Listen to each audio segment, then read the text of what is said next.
જય શ્રી કૃષ્ણ। આજે હું તમારી સાથે શેર કરીશ મેથી બટેટાના શાકની રેસીપી। આના માટે મેં લીલી તાજી મેથી લીધી હતી અને તેને ધોઈને ઝીણી સમારી લીધી છે। ત્યારબાદ મેં 2 મીડિયમ સાઇઝના બટેટા લીધા હતા અને તેનું પણ ઝીણું કટિંગ કરી લીધું છે આવી રીતે। અને ત્યારબાદ એક મોટું ટમેટું લીધું હતું અને તેનું પણ ઝીણું કટિંગ કરી લીધું હતું જેથી આપણા શાકમાં ખાટો મીઠો સ્વાદ આવે। અને 10 થી 12 જેટલી લસણની કળી લીધી હતી અને તેને પણ આવી રીતે કટિંગ કરી લીધી। હવે ગેસ પર એક કઢાઈ મૂકવાની છે અને તેમાં આપણે 3 થી 4 પાવડા તેલ એડ કરવાનું છે। જ્યારે આપણું તેલ ગરમ થઈ જાય ત્યારબાદ આપણે તેમાં વઘાર માટે આખું જીરું એડ કરવાનું છે અને જીરું સતળાઈ ગયા બાદ આપણે લસણની કળી એડ કરવાની છે અને બટેટા પણ એડ કરી દેવાના છે અને બધું સારી રીતે મિક્સ કરી લેવાનું છે। આ મિક્સ કર્યા બાદ આપણે તેને ઢાંકીને બટેટા કૂક થવા દેવાના છે અને 2 થી 3 મિનિટ પછી તેને આવી રીતે હલાવતા રહેવાના છે જેથી તે નીચે ચોંટી ન જાય અને સારી રીતે કૂક થઈ જાય।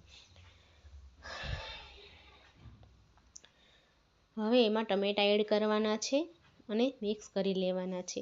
ટમેટા સારી રીતે બફાઈ જાય તે માટે આપણે તેમાં મીઠું અને હળદર એડ કરી દેવાનું છે અને સારી રીતે મિક્સ કરી દેવાનું છે। તમે જોઈ શકો છો કે મીઠું અને હળદર પણ સારી રીતે મિક્સ કરી દીધું છે।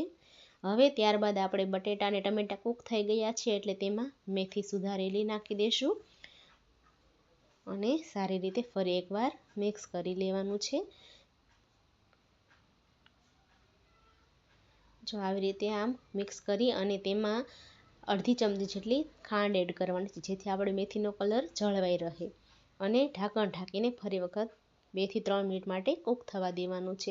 હવે તમે જોઈ શકો છો કે આપણી શાકભાજી એકદમ પરફેક્ટ કૂક થઈ ગઈ છે અને એક વખત હલાવી અને આપણે તેને સારી રીતે મિક્સ કરી લેવાની છે અને ત્યારબાદ એમાં મસાલા એડ કરવાના છે।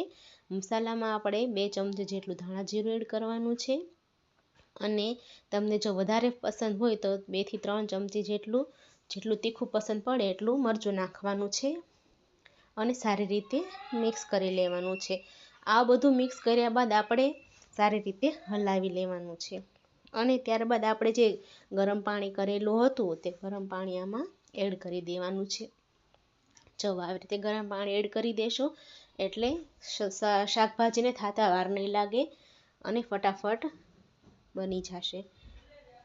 તમે જોઈ શકો છો કે આપણી શાકભાજી તૈયાર થઈ ગયું છે બનીને।